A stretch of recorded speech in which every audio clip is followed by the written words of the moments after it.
Hi everyone, my name is Dr. Muhammed Siraj. I'm a senior lecturer at the Computational Sciences Informatics faculty. I'm also the director for the graduate and continuous education here at the Academic City University. I'm also in charge of the cybersecurity related activities here. And today we are here to showcase to you some of the things that we have on our master's program. As you know by now, we have a master in science in cybersecurity with focus on digital forensics. We also have MSc in data science and analytics.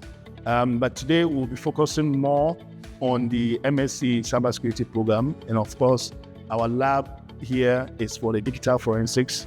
And you'll be seeing some of the gadgets that we have here, which are enjoyed by our students on the program.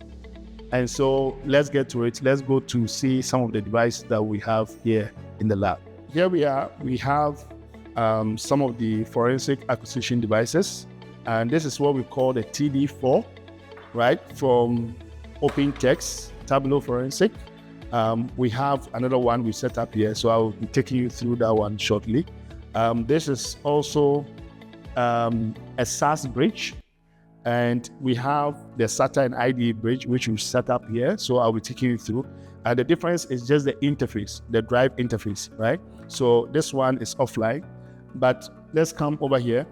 You can see we've already connected a SATA drive to our SATA bridge. So the bridge, the advantage of the bridge is that it protects the source device, which is the suspect device, from being written to, right? So it has what we call a write blocker functionality.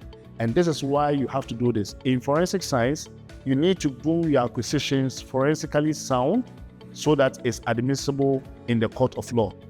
Because if you don't use devices like this and then you do your acquisition, you will find yourself in the at the wrong side of the law court. So with this connection, what happens is that we are now safe and we can acquire this disks onto the forensic workstation. And there are softwares to be used for that. So the software that we have here is the Access Data FTK Imager, which you can see here, right? And here also you can see we have the TD4 already set up. So the difference between the TD4 and the bridge is that the bridge will need a forensic workstation to work so that it can do the acquisition, but the TD4 can actually work independently, right? You don't need any forensic device to make the acquisition work.